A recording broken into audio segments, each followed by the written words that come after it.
Today, we're diving into something that could be costing your business tens of thousands of dollars, a hidden risk that, for a lot of people, all starts with their website.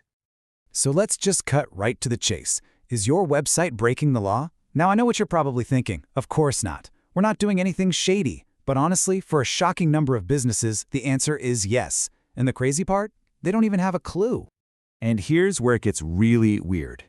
The law at the heart of all of this is the Americans with Disabilities Act, the ADA, which was signed way back in 1990. I mean, think about that for a second. That was before the web as we know it even existed. The law doesn't mention websites, not even once. And yet, this is the very law that now governs your entire digital presence. So, how on earth did that happen? Well, that's exactly what we're going to break down right here. We're going to look at the legal foundation for all this, a real legal blind spot that has huge implications for pretty much every business online.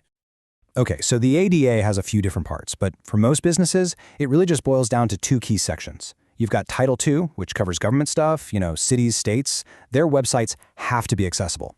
But the one that really affects most of us, that's Title III. This one applies to what the law calls places of public accommodation. And for years now, courts have consistently ruled that a company's website, well, it's the modern-day version of a public space, just like a brick-and-mortar store. And listen, the federal ADA is really just the tip of the iceberg. You've got various states adding their own layers of legal risk on top. California's Unruh Act, it's notoriously aggressive. We're talking damages of $4,000 per violation. Then you've got New York, Florida, and a bunch of others. They're all actively enforcing their own accessibility laws, and it's leading to some major settlements. This isn't just a single legal threat. It's more like a minefield.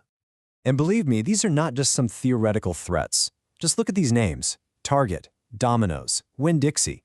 These are huge, major brands that have been taken to court and lost. The case against Domino's Pizza in particular was a massive turning point. The Supreme Court upheld a ruling that said the ADA doesn't just apply to websites, but to mobile apps too. The precedent? It's been firmly established.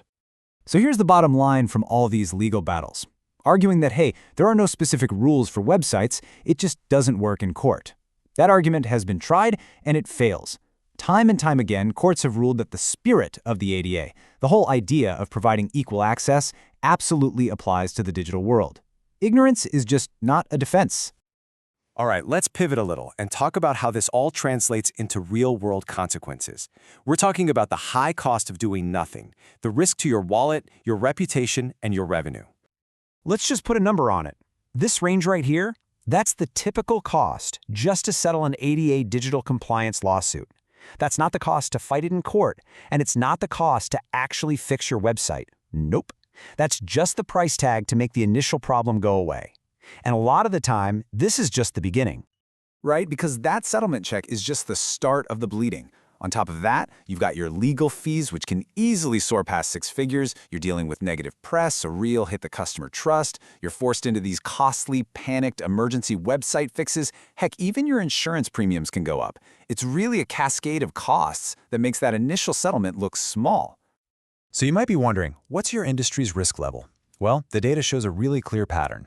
If you're in retail, e-commerce, food service, hospitality, or healthcare, you're in the high-risk zone. This is where the vast majority of these lawsuits are filed. Finance and education, they're in that moderate tier. And while, yeah, sectors like manufacturing and B2B software have seen fewer lawsuits so far, that is changing, and it's changing fast. The truth is, no industry is completely immune. Okay, we've talked a lot about the scary stuff, the risk and the fear, but I want to completely pivot now, because this isn't just about avoiding a lawsuit. The really smart businesses out there are turning compliance into a genuine competitive advantage. I'd even call it a superpower. So let's look at this in a totally different way, not as a risk, but as a huge opportunity. It all starts with this number, 61 million. That's how many adults in the United States are living with a disability. It is a massive and frankly often overlooked segment of the market. And that market of 61 million people? Well, together, they control nearly $500 billion in annual disposable income. When your website is inaccessible, you are literally putting up a closed sign and turning away customers with incredible spending power. And here's the real payoff. When you create an online experience that's welcoming and usable for everyone, you don't just get a one-time sale. You earn fierce brand loyalty from a community that is, way too often, completely overlooked. But the benefits, they don't even stop there. Here's the hidden upside that most people miss. The technical work you do for accessibility also dramatically improves your site for everybody. Think about it. A search engine like Google reads a website in a very similar way to a screen reader used by someone who is blind. So when you do things like add clear headings and descriptive text for your images, boom, your SEO gets a major boost. Your site becomes faster and works better on mobile. At the end of the day, you're not just designing for a small fraction of users, you're building a better, faster, more reliable website for every single person who visits. Okay, so you get it. You understand the risks, and you see the opportunity. The final question is, what do you actually do about it? In this last section, we're going to lay out a clear, actionable plan to get you on the right path. So where do you even begin? Well, the industry standard is something called the Web Content Accessibility Guidelines, or WCAG for short. You'll often see it written as WCAG 2.1 Level AA. Just think of it as the global rulebook for digital accessibility. It's all built on 4 pretty simple ideas. Can people perceive the content? Can they operate the website? Is it easy to understand? And is the technology robust enough to work with all the different assistive devices out there? Look, achieving full compliance is a journey. It's not like flipping a switch. But you can start today with some immediate actions, like running an audit and publishing an accessibility statement on your site. Then, over the next few months, you start tackling the most critical fixes.